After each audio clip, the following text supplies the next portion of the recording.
assuming it's a normal starter home, starter price, you're always going to have a buyer for it. But those are also the most competitive ones from investors to buy because they also know the same thing. We provide a service, we improve neighborhoods. When we buy these houses that are heavily distressed in some fashion, we're only making everything better. But ultimately, I'll tie it back in, TV was our winner in that regards. Being on TV was the biggest game changer in our business. When it comes to the TV, I mean, what has been the game changer as far as that goes, and what has it done to not only the business, but maybe the numbers as well? I would say TV brings you in a lot better quality lead. Again, when someone reaches out to you to sell their house, boy, that really breaks the ice. TV, overall, the lead quality has always been the highest for us, and the warmest lead, when we say warm, is most qualified. Like, they truly do want to sell their house. You might have $20,000 just to be effective on TV. But if you spend the money and you're not willing to do the follow-up, you're just pissing money away. People are happy that they sold their house to us. So obviously, what's going on, everyone? Welcome back to the REM podcast. My name is Noah, and today we have Travis with Minnesota Nice Home Buyers. Awesome. Travis, I appreciate you for coming on and taking your time to share with the viewers. I want to start by just kind of hearing your story a little bit, how you got into real estate, what you're doing now. Just kind of give us a quick overview. Sure. I got into real estate back in, it blurs between 2001, 2002. I always did it part-time. To be honest, I was kind of chicken shit. You know, I give up a day job to go do this. It's like, well, let's see if I can slowly break into the business. And it just took a long time for me to build up confidence. So I kind of started off house hacking, you know, where you kind of buy the house, live in it, fix it up, and then sell it about every 2 years and roll the money forward. And that worked well for us until the crash came along. And that slowed us way down, you know, like everyone else. And then we just kept plugging ahead. And eventually, it was the last day of 2015. I just remember it was December 31st, 2015. That was my last day at my employer that I worked at forever. And I decided, I got tired of office politics. So I decided I got to make a change. I wasn't 100% sure that I was going to become a real estate investor because I was like, I don't have that much money to kind of like start off, you know, because I always assumed you had to have hundreds of thousands of dollars to do it. And I ultimately found out you don't. It's helpful if you do. I mean, if you do, you're blessed. But wholesaling is definitely a way that you don't need money. That's just assigning contracts and getting paid for it. So kind of went down that path and then ultimately formed Minnesota Nice Home Buyers. And my wife joined me in the business. And here we are all these years later. Awesome. What specifically drew you to this niche? This is going to be weird, and this probably only applies to people that grew up in the 80s and 90s, but an infomercial on TV, Carlton sheets. I kept seeing his commercial, or infomercial, I should say, because it was always a half hour long. We didn't have cable TV growing up. We were poor, so we only had the free antenna channels. And Carlton sheets pretty much every weekend would buy prime time, airwaves time. And he would talk about with the investors that he had on that were doing well about how much money they were making. And I was just blown away that people could make tens of thousands of dollars.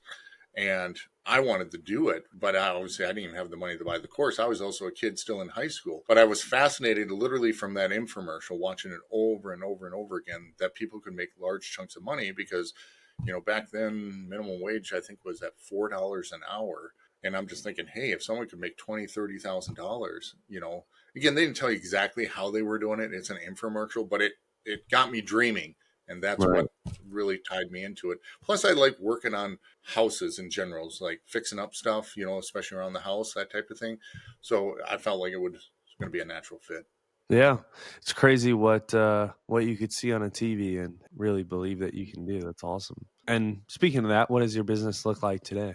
Well, I don't want to come off like bragging. That's not the meant why I'm answering that question the way you are. But we're in the 7 figures of making money yearly now. And we're doing approximately, give or take 10 houses each year on either side, but around 70 houses a year. So we're not the biggest investors, but obviously we're not onesie twosies. But we are very fussy on what we will take down. There's a lot of investors. I'm confident we could do over 100 houses a year if we wanted to take down properties that had thinner margins. And thinner, I would say, is under 25,000. Now, if you're assigning it, do that. But if you're actually going to rehab it, that gets to be a little thin for us. So we purposely get a ton of leads, especially from TV, and we weed through those, and we only look for the ones that really make sense for us to buy. But because that we're so careful that way, we do pass on a decent properties, but we also make a really great living because of it. That's awesome. What was your life like before real estate investing? Day to day, operational, family life? Like what was it like back then, and then how has it changed since starting the business? When I graduated high school, I only did, I wouldn't even say a year of college. It was only a quarter back then. They didn't have semesters, it was quarters. And I did 1 quarter of college. I was recruited to play basketball at a technical school, and I went and did it. It was fun. I enjoyed the sport, but I also realized I wasn't going no MBA path. So I was like, hey, life's going to happen. I better get real with it. So I got a job. I was offered a job in the Twin Cities area for, I think it was $9 or $9.50 an hour back in 1998. At $4 an hour, what you were making that, I thought, man, I struck the jackpot. Little did I know the cost of living was vastly different from small town USA where I grew up to the big metro area. But nonetheless, I already committed, took the job, and that was running phone and computer wiring. So like for businesses that had to operate. And I did that. I was a technician out in the field, running wires, working on phone systems from 1998, and with various companies, but almost the same employees around you. They were bought out and sold off, and you kind of just move from one company to the next. And eventually I got over to another company where I worked my way up into like a warehouse manager job, and then ultimately ended up at operations manager. But it was office politics. I worked, plenty of 10-hour days. I'm not going to say 12-hour days all the time, but there was a lot of 10-hour days. I had to drive an hour and a half one way to work every single day to get there. But I chose to live where I did. I lived in a smaller town, but I had to commute a long ways. And I just did that over and over. And eventually office politics is what took me down. I just was like, I'm over this. Everyone's adults here, but everyone's whining like they're a bunch of 2-year-olds. And I said, I just don't want this. And then the ethics of my prior employer was starting to get into gray areas, which I didn't like. And I asked for corrections. They weren't willing to make those corrections, which I knew they wouldn't. But then I just was like, I can't stay here. So that's why I made the direction into real estate. That's awesome. When it comes to that ethical questions and just work environment, how do you use that and take that into your business to make sure that it's the culture that you guys have? Oh yeah, you got to be always honest with people. I think that's why a lot of people relate to me when they decide to sell the house, is because they're like, man, you're straightforward. It doesn't seem like you're hiding anything. And I'm like, well, that's the only way you should be in business, is obviously something to that effect. Like, you should always be upfront. And some people call me blunt, and that's fair. I'm not saying that I'm not. I try and do it in a way that is sincere, but also like, just get to the point. This is like the honest answer. If you like it or not, that's up to you. But I know I don't put no skeletons in the closet when I do my business. So I can sleep at night knowing like nothing's going to come out down the road and like, oh, will someone come out and sue me because of this? Will someone come back and then say something bad about me because of something we did in the past? Instead, it's like, no, I do everything's the right way, or at least what I think is the right way. We're all not perfect, right? But also, I believe in karma. So I also think of it that way. You can do something, cut some corners, probably come out ahead on a deal or two, but it's going to come back to bite you. And I always feel like since we do the right things, our business has continuously grown every single year. Maybe at the beginning, not as fast as you wanted, but ultimately it grew at a rate that was acceptable to us. And now we make a really good living and provide for other people, employees. Also, they make a good living from what we do. Want to get motivated sellers that nobody knows about? Introducing 10X TV. If you want to create credibility in your market, find deals that nobody else knows about, and crush your competition, you need to check into TV commercials. It is the new buzz in the real estate investing industry since we introduced it several years ago. I've been using TV commercials myself for the last 12 years and it's absolutely crushed it. So if you want to learn how to get on TV and to do something that little to no people are doing right now, go to claimmymarket.com. Again, that's claimmymarket.com. We usually only work with 2 investors per market, so if you're interested, reach out to us and book a call to see if you can claim your market before anybody else does. Now back to the show. How important do you think culture is for work environment for your company? It's a loaded question. The answer is it's super high. I will admit we made mistakes in the cultural department in our office where we thought we picked the right people. Again, if you were never a boss and you never hired employees before, you worked with employees, right? We all were employees at one point or another in our lives. But where it really breaks down to, you really have to be in line with the values that you want, but also know that you're bringing in the right people in the right positions, because if they don't get along with one another, they're going to butt heads, and it only takes one employee to almost start sinking the ship. So they can poison the well very fast. And the wife and I, we had to learn the hard way. We had some employees where we thought we could work it out. Like, hey, we'll just a little bit of discipline. We'll straighten them out and say, do this.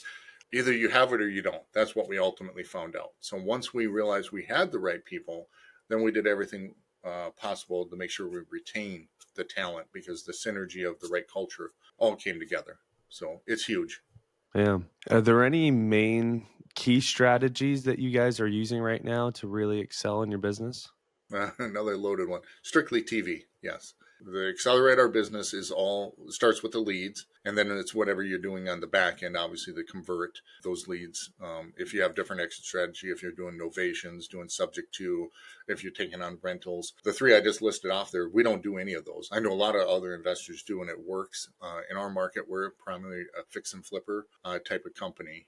So we have a unique funnel that we take on. And again, that kind of goes back to where we're very fussy over what deals we will take down, but the ones we know that we're taking down are traditionally money makers for us. Awesome. In this day and age, like today, are you being a little bit more careful of what you'll take down than maybe like a year ago, just with where we're at in real estate right now? Yeah, it has. We're still not afraid to take it down. We just have to buy way deeper. And I'm talking like not $10,000 cheaper. Like there's times where we're like, hey, we're $35,000 to $50,000 less, and we get a lot of sellers like, hey, you're crazy. We would never sell at that price. And it's like, hey, that's fine. But I also have inventories that's sitting, which now proves to me that the market doesn't want to pay top dollar. And we literally in the last 30 days, just dumb luck of timing here, we're listing properties almost $30,000 less than what they're actually worth when we put them on the market, just so that we get traffic right away to the property. And it sucks because on some deals, if you only have $30,000 or $40,000 profit built in, well, unfortunately, you're making nothing. It became a hobby house, but we had old inventory.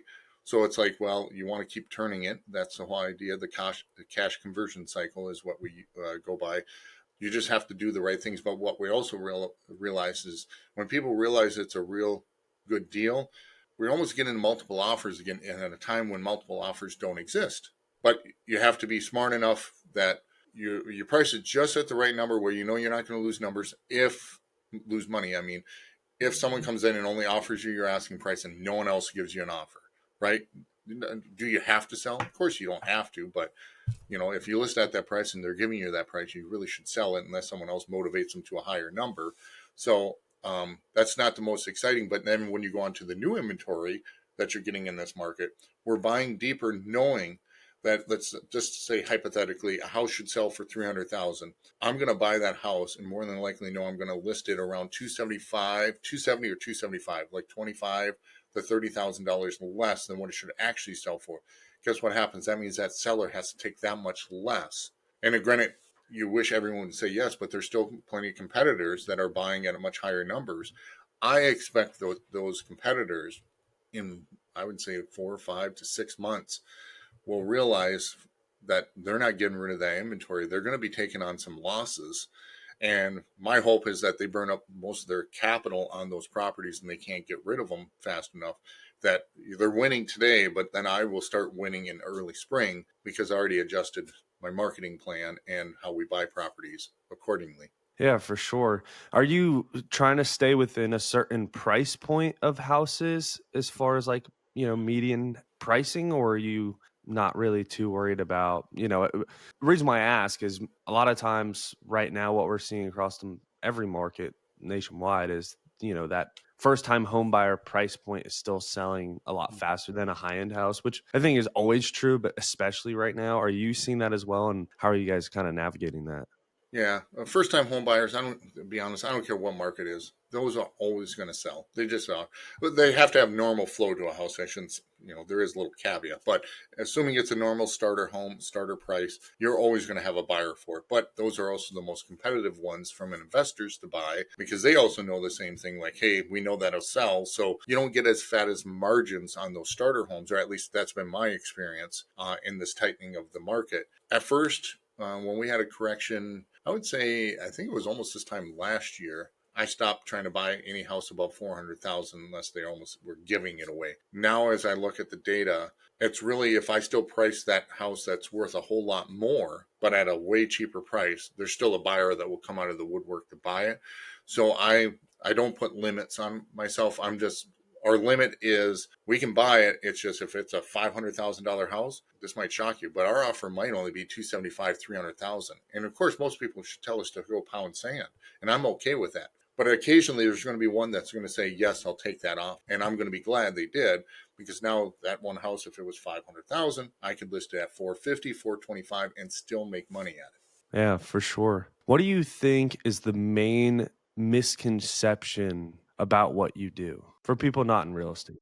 Yeah, I was going to say, I think some people could say bottom feeders, like almost like a lawyer ambulance chaser type thing. I think they just think like, hey, you're in it for the money. You lowball everyone, and you guys are greedy, and you guys are all wealthy, and it's like, it's not that way. It can be for some, but it's not. We provide a service. We improve neighborhoods. When we buy these houses that are heavily distressed in some fashion, we're only making everything better. But unfortunately, some people just say, you know, they always compare us to, at least the comments I see on my Facebook ads, you know, like, are you part of BlackRock? Are you part of hedge funds? And it's like, no, we're a small family owned company. But they're like, you guys are the ones driving up the home prices because you're buying up everything and not leaving anything. And it's like, I'm not buying up anything other than the people that reached out to us saying, I have something for sale. That's our marketing. Our marketing is all geared towards inbound marketing. So we don't talk to anyone unless they raise their hand first. But we kind of get labeled with kind of bottom feeders. But I know at the end of the day, I have plenty of happy testimonials. People are happy that they sold their house to us. So obviously they would be the ones that would disagree if they thought we were crappy people. Yeah, for sure. When it comes to real estate, there's a lot of people that are real estate investors, and then there's a lot of people that call themselves real estate investors. What do you think separates the top investors, the top operators from everyone else in your experience? Treating it like an actual job, meaning work at least the 8-hour day or close to an 8-hour day, and consistency, where you just keep plugging it. Even when you get kicked when you're down, you got to get back up and keep going out there. You could kind of use that phrase, every no becomes a yes, one more no. I'm not excited by it, but it's almost similar to that way of thinking. But it's everyone that I see that hasn't gotten remotely even to my level, and I don't even think I'm high up. There's plenty of other bigger players in my market than me. But I know the ones that are only maybe doing 4 or 5 houses a year, they're probably working another job somewhere else. And I'm not saying that's wrong, but if you want to separate real investors from part-time and the part-time ones that want to say they're full-time, they're not putting in a valid day's work every single day that they need to. Treat it like a job, because that's, when I left, I put all eggs in one basket when I left my job. So I treated it like a job. I also was trying to be respectful of family time. So I always told myself I can work 7 to 5, but I'm not going to work later because I want to be around for my kids' activities and all that. Does it happen occasionally you have to work later? Yeah, but that's no different than a regular job. Occasionally you have to work later. But I would say 98% of the time I'm between those hours. Now, I'm a little more fortunate now that we got systems and processes in place. I would say more times than not, I'm about 5 to 6 hours in a day type of thing that I put in. Still a decent amount of time I put in, but I don't do the 8s hardly anymore, which is nice, but it didn't come by accident. Yeah. When it comes to the word success, everyone has their own definition and means something slightly different or majorly different to everyone. How do you define the word success, and then how do you look for it and seek it, and what does that mean to you? Success to me was proving that I could be independent. Like, I didn't have to rely on an employer for a paycheck. I'm kind of stubborn that way. When I went off on my own, you get a lot of family and friends.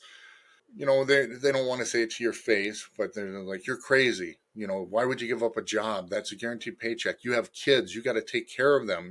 How are you going to do this? And it's like, I never even thought of it. I guess, of course I thought of all this stuff. I'm trying to think of it all, but without risk, there's no reward. And it's like, I had to make a change, and this is how it goes. But as time went on, success to me was be able to consistently provide for my family with cushion left over. and knowing that we're running a successful company that can keep people employed and their families be able to pay the bills, that type of thing.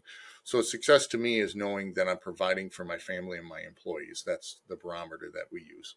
That's awesome. When it comes to a work-life balance, you kind of touched on it a little bit, but I know most investors get into the space for time freedom and to be able to enjoy their life. How do you balance the work with the life, and how does being a real estate investor help you, I don't know, be there for your kids more, or, be able to enjoy certain things that you weren't enjoying or couldn't enjoy, working for someone?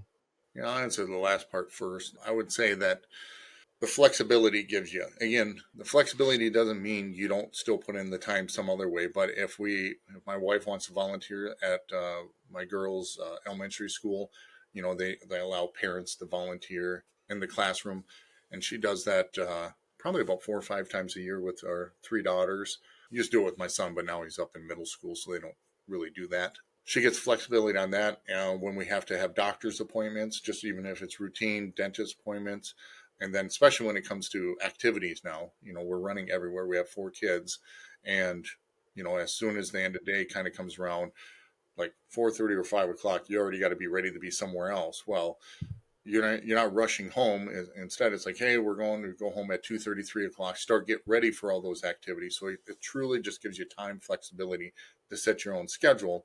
But we still have a job to do. So you got to be efficient with the time that you do have, and arrange to make sure the stuff is getting done. But we have an office where we come every day, but also we work from home when necessary, type of thing. So we try and make sure that the business is obviously got to be taken care of, because without that we can't provide for our family. But we want the free time that comes with having the flexibility in the schedule. My wife and I, we talked many times where we're like, if we didn't do what we did, I don't know how we would be able to get our kids in all these activities and get it. And I almost kind of feel bad for the parents that are, playing with our kids in whatever events. Like, I know they're coming from a job, and they're not bad people for coming from a job. I get it. But I'm like, how do they get it done? Because they're probably scrambling, getting off work at 4, trying to beat rush hour home just to get your kids, throw them in the car. You got to get them to an activity. But when does the meal happen, right? More than likely, your kid needs to eat. So everyone's scrambling. So flexibility is number one that came from the real estate part of the business that we enjoy the most. Again, treating it like a job and just showing up every day to do it. We rarely work weekends. Occasionally I have to go out, but I mean, this is so occasionally. But just if you respect it like a job and put in the valid effort. And at the very beginning, I fell into this trap, and I didn't know, you don't know what trap you fall into until you kind of discover it. Going to like a real estate mastermind kind of highlights things like this. But sometimes I was doing busy work just so I felt like, hey, I'm doing my job. I'm getting stuff done. But I realized, hey, I'm doing a $10 or $12 an hour a job work, and I got to be doing these $50 to $100 to $150 an hour more type of activities. So eventually, when my business started to take off, I started changing the mindset. Like, I'm no longer mowing lawn. I'm paying someone to mow my lawn. Now, you can't just sit back, have your feet up, because that really didn't achieve what you were trying to do. It's things like that I think people at the very beginning of their real estate investing career, they pick low-level activities, but they'll fill up their day in an 8-hour day and say, boy, I'm really achieving something. And I don't fault them. That's where you got to start, and that's where you think you're doing the right thing. But I'm also telling you, you gotta take those low-level things and check them aside and have someone else do it and start doing the bigger activities. Yeah. When you talk about masterminds and just having a community, no matter what the community is, no matter, what group it is, there's tons of them out there. How important do you think it is for someone to join a community and be around other people that are doing what they're doing? How important is that for you, and how important do you think it should be for other investors? I think it's extremely important. I do get it. The cost is normally the prohibitor, right? A lot of people, there's tons of masterminds. So this is a blanket statement. So I could be wrong, and I'm not trying to offend anyone that owns a mastermind. But normally, like, the cheapest mastermind you're probably ever going to be in is maybe $5,000 a year, but you could easily be $30,000, $40,000, $50,000 in a year for a mastermind. You got to find the one that fits your personality. And guess what? You're not going to know right away. You got to join the mastermind and start seeing the people around you and say, hey, these are people I think I can relate to. But the importance of going to something like that and being consistent about the mastermind. The one I go to, I'll say it is Investor Fuel is the one that I'm part of. But there's Collective Genius, the Boardwalk. There's plenty others. So meaning you pick the one you want, go down that path. But as an investor, if you're doing this full time, even if you're only doing one or two deals a month or maybe a year, but you're committed to doing it, you're going to feel like you're on an island when you're investing, because once everyone leaves for the day and goes work and you're at home and you're trying to start the business, when you come and stumble into something and you're not sure how to get out of it and you don't know who to turn to, that's where the struggle gets. And then a lot of people end up giving up, like, well, I don't know how to get past this problem. I don't know who to turn to. A mastermind will point you in the right direction if you use them correctly. Just because you're part of it, you got to reach out to people and say, hey, this is what I'm struggling with. Who do I talk to on this? And for me, it wasn't so much struggling like how to get certain things done. It was marketing strategies is what I used Investor Fuel for, to help me in my business, like what's working. And I tried a ton of different marketing strategies, all came from the group. Half of them worked, half of them didn't. But I don't blame the group. It wasn't market specific. Like, hey, I tried it, didn't work. But ultimately, I'll tie it back in. TV was our winner in that regards. Being on TV was the biggest game changer in our business to start with. When it comes to the TV, I mean, what has been the game changer as far as that goes, and what has it done to not only the business but maybe the numbers as well? Sure. I would say TV brings you in a lot better quality lead. Again, when someone reaches out to you to sell their house, boy, that really breaks the ice. If you're a cold caller, texter, you're trying to dig up someone that says, hey, are you thinking about selling? If so, now you got to get them thinking about like, hey, you need to sell, but you need to sell at a discount. So that kind of struggles that way. Direct mail is a marketing channel that I think is both ways. I think it's outbound because you're sending a letter out, but then if they pick up the phone and reach out to you, then it's like a warm inbound lead. But is it really, and it's not wrong. It's just a different type of lead. Pay-per-click is a different type of lead. Facebook ads, pay-per-lead. But TV, overall, the lead quality has always been the highest for us. And the warmest lead, when we say warm, it's most qualified. Like they truly do want to sell their house. They're not kicking the tires. Some do, but most of them don't.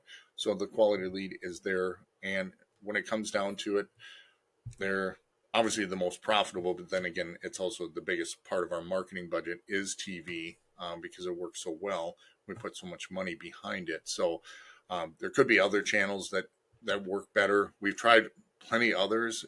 This found out to be the most consistent. And since it has been consistent, we just stay down that path. That's awesome. When it comes to TV, some people might feel like they're too small or, whatever the case may be. In your opinion, who do you think is the most ideal investor for TV commercials? Just because you have the money, let's say the start TV, that doesn't guarantee you, I'll be blunt, shit that you're going to be successful. If you're a small investor, you can be small to start on TV. Absolutely can. But if you don't have someone that answers the phone every time it rings, like live, like every time that phone rings, if you don't have someone answering that phone, don't get on TV. You almost shouldn't do any marketing channel, to be honest. You should always answer live. And then if you don't have a follow-up system, CRM, if you don't have a CRM to put these leads into, because just because they're the warmest leads for us, not all of them say yes in the first month. Rarely do they. They need some nurturing. They might, most of them do go between month 2 and 3 with us if they're thinking about selling. There are some that want to sell right away. We love them. They come in, normally they say, hey, we want to close in 2 weeks. And we make it happen. But there's plenty others that you just have to work just a little bit longer to get. And without a CRM to remind you, hey, did you follow up with this person? To send out an auto text or auto email saying, hey, we're still there. Remember, we looked at your house. You're still thinking about it. If you don't have a CRM, definitely don't get into TV. But I would also say, don't get into any kind of marketing because it's all in the follow-up. You just got to keep following up with people. And then everyone's got to learn the skill. But if you're not naturally gifted, like connector with people, like if you're socially awkward, you don't like to, you're probably not ideal. Doesn't mean you can't be on TV. You just have to have a different point person that are talking to people. Just because you think it's a great channel, which it is, you got to make sure that you're not afraid to chat with people on a personal level, and it's got to be casual, kind of like what we're doing here, just chatting type of thing. But if you feel like you have to be high pressure, people are going to be turned off by that all day long. You definitely want to dodge that. But I would say those are the key ones. I would say right off the bat is like, hey, make sure you're answering the phone live and you have a CRM and willing to do follow up in these cases. Because if you're just like, hey, I got, let's say they came in with a $10,000 budget, right? Every market's different, right? You might have a $5,000 budget, you might have $20,000 just to be effective on TV. But if you spend the money and you're not willing to do the follow up, you're just pissing money away. Because I guarantee you're going to say, hey, I got this one deal. I spent $30,000 in marketing and I got a $60,000 profit deal. I only made $30,000. First of all, I'd still say, hey, that's a win, right? Type of thing. But if you're saying, if that's all I'm going to get, you're not doing all the leads correctly. And if you're more blessed and do subject to novations and, seller financing, that type of thing, you'll crush it even more with TV. And even if you have a real estate license and you want to list property, you will excel at TV because you have so many more marketing channels. Well, I should take it back, not marketing, so many exit channels that you can use on these leads. So you're going to have a great ROI. For sure. If you were going to restart today in real estate, totally from scratch, your business is no longer, and you were going to restart, what would you focus on first?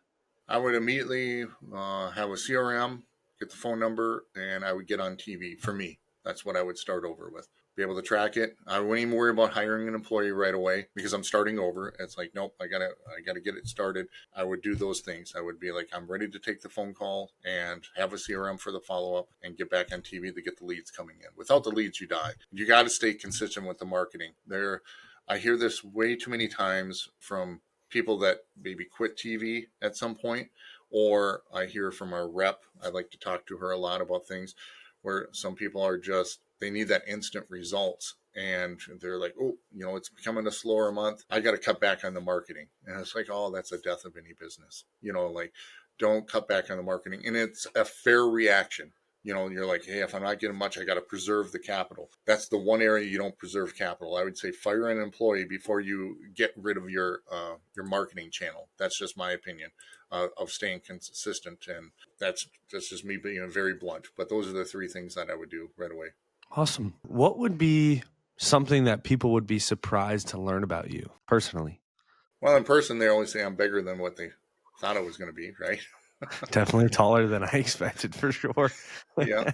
I like to think I'm average size, but a lot of people disagree with that. I'm a natural smart ass by trade. So if people eventually get to know me, then they're like, hey, boy, you're not serious all the time. And it's like, well, why take life over serious? It's like, you got to take something serious, but it's like, come on, we can have some fun about it. But I'm a secret giver for things. When the holidays come around or if people are in need of things, I don't go to social media and say, hey, I'm doing this one thing for you type of thing. Like as an example, last year in the local Facebook community in our town, everyone has them, right? You join the local ones. I didn't put out there in the sense like, hey, I'm looking for people. What I meant by people post like, hey, I hate to ask this.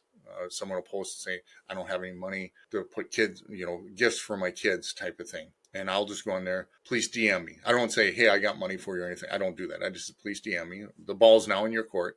If they DM me, then I go ahead and find out how many kids they have, and then I give them money. I'll just send it. But I don't post that online. I don't tell anyone. I just do it, stuff like that. And I like giving, but I also don't like the attention that kind of comes from it. I'm weird that way. So I'm more of a just, hey, I'll help you out, but a lot of times people that need help are ashamed, right? And it's valid, you feel like I have to rely on someone else. And I wouldn't say when I was growing up, I was in that situation. We grew up dirt poor, but after moving away, even though from home, I didn't have a ton of money, but I had savings from my job type of thing. So I never had to relive kind of how I did growing up. But how I grew up poor definitely made me into who I was because I appreciated things way different. It's like everyone else has some of the nicer stuff, and I always had garage sale hand-me-down stuff. Having anything brand new never existed in our household. It was always a hand-me-down or some item was used. So even till this day, I still won't buy a brand new car because I don't know what it's like to buy a brand new car. I buy a used car because you never buy brand new. Of course, and I almost don't buy brand new just because of depreciation right away, but the mindset is there. Other than I do buy nicer used cars than I ever have, but it's funny that way. But I would say that's more my secret is I like to give stuff away. Just I do it in a private way. That's awesome. What drives you personally to keep innovating and keep pushing forward in your business? I'm just naturally motivated. I can't sit idle. It's just not in my DNA. I kind of get antsy. So that's one benefit that I have because since I don't like to sit idle, then I get bored. So then I'm trying to think, well, what can I do different in my business? What can I do different at home?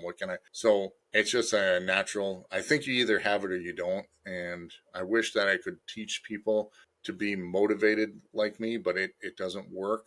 There's a lot of people motivated by money. We all are to a point, right? We're trying to do something, but if you're doing it strictly for the money, it doesn't matter how much money you get, you're never going to have enough.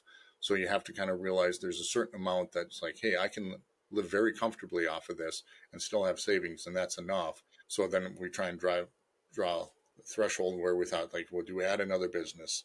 Do we buy another business? Do we do this? Or do we want more headaches, even though our income is going to go way up? But do we want more headaches? Or it's like, of course, Uncle Sam comes along and normally takes a chunk of the money. So that normally deflates the ability to want to do more if you're already making a comfortable living. But my motivation is it's already there. But at the end of the day, it's family. Selfishly, it's always that. I want to provide for my family and know that we're taken care of in the case of an unfortunate event financially. If the economy went down, something like that, that I can find a way to still provide. That's awesome. Well, where can people find you? Where can people learn more about you? Where can people connect with you on social medias? Again, I'm not huge on it. I'm on Facebook. I don't even have an Instagram account. I don't put myself out there that much. But our website is mnnice.com. Our phone number is listed on there.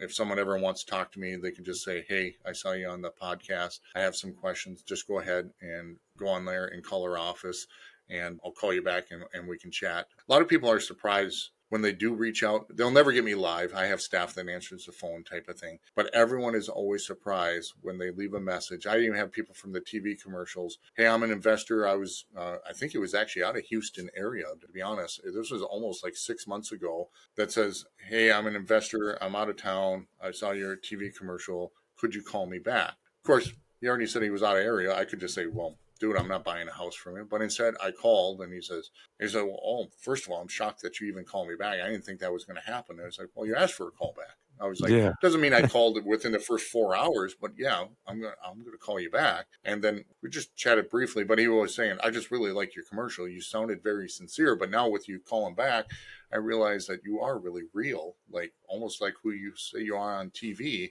And it's like, well, who else was I supposed to be? But people are surprised by it. They're like, I can't believe you came to my house. I'm like, well, who else was supposed to come to your house? I was like, but I think everyone's used to like, no, these are the higher ups, and then you send other people out, and that's currently not who we are. But yeah, so if you reach out, I'll chat with you. If you're having struggles in your business, I'll help you. And it's funny, even in my market, I tell people, I was just at a meetup in my market about 30 days ago. I was on a panel, and I was telling people every channel of marketing I was on. I said, everyone, this is where this is all my marketing. This is how much money I'm spending each channel.